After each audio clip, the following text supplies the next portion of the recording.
Ang Suns ngayon ay nasa disaster mode. Bumagsak ang performance na may malaking roster shake-up sa trade ni Kevin Durant. At nakikita mismo ng mga analyst na wala pa ring malinaw na improvement plan na nangyayari sa lineup ng Suns. At oo, na-secured nila mga pare ko yung future nila dahil sa mga draft picks na nakuha pagdating sa trade nitong si KD. Pero hindi nakikita na magiging contender team ang Suns sa mga susunod na season.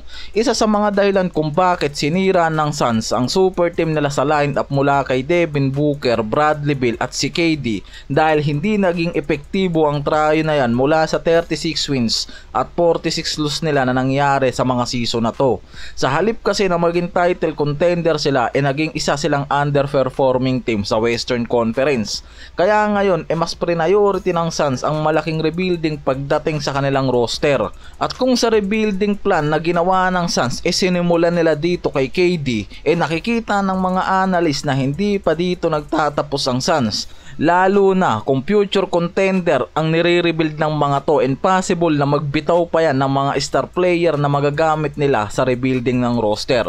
Pagkatapos ng trade, lalong lumakas ang Rockets at tinuturing na ngayon ng mga analyst na isang legit contender para sa Western Conference. Samantalang ang Suns, lalo pang nalugmok ang lineup at tinatawag na isang hot mess o magulong roster na walang malinaw na direksyon kung ang pagiging contender ba sa present o future yung balak ng mga to. Walang nakikita dyan yung mga analyst.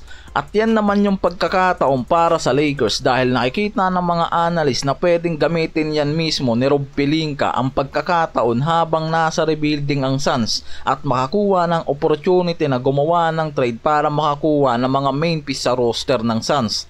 Diyan kilala itong si Rob Pelinka tulad ng ginawa nito sa Dallas Mavericks kung paano niya nakuha itong superstar na si Luka at hinikayat niya itong GM ng Dallas. Mas malabo pa yan sa sabaw ng pusit pero natuloy ang trade kaya walang imposible, di ba? Pwede kasing magkaroon ng golden opportunity kung tawagin si Rob Pelinka na makipag-trade o makakuha ng quality role players mula sa Suns at gumawa ng trade talks ang mga to. At maraming mga Lakers fans ang gustong makita si Devin Booker na magsuot ng purple and gold jersey. Yan yung nakikita nilang superstar na player na pwedeng makuha ng Lakers. Pero ayon kasi sa ilang mga analyst na hindi magiging madali yan lalo na kung nasa lineup pa ng Lakers itong si Lolo Bron. Alam ko tatanong nyo bakit? Dahil nakikita na kung tutuloy ang Lakers sa pagkuha dito kay Booker habang nasa lineup pa itong si LBJ na mayroong max contract pa sa roster. Sunod niyan itong extension na inaabangan na para kay Luka na isa ring max contract. Nakikita na iyan yung magiging malaking problema ng mga to pagdating sa salary cap kung mag-uugnay pa ng isang superstar dahil kung kukunin nila si Devin Booker ay magkakaroon ng Lakers ng tatlong superstar sa lineup na mayroon ding supermax contract. Si LBJ may maximum contract ngayon na 55 million at si Luka papasok sa 49 million para sa susunod na season. At itong si Booker kasi merong supermax deal sa Suns na nagkakahalaga ng 55 million. Ang NBA salary cap kasi ngayong 2025 projection nagkakahalaga lang ng 144 to 155 million. Kaya nakikita na sa tatlong player pa lang na to aabot na sa restriction ng Lakers. Kaya napipigilan ang Lakers na makuha itong si Booker ngayon dahil papasok yung mga to sa second apron restriction na iniiwasan ng mga to.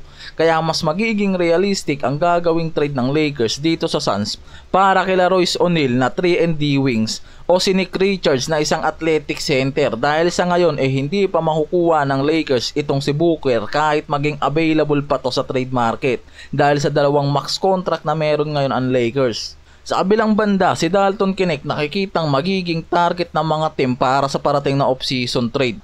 Mga teams na nangangailangan ng isang elite shooter sa lineup o pwedeng isang future star na wingman. May mga teams kasi na nakikita na pwedeng gumawa ng hakbang para makuha itong si DK sa Lakers. Itong Charlotte Hornets yung una dyan na team. Utah Jazz, Detroit yung nauugnay dyan. Pero yung mas realistic na team na pwedeng bagsakan itong si DK sa trade deadline itong Brooklyn Nets. May synergy kasi ang Lakers at Brooklyn para sa panibagong deal na ito.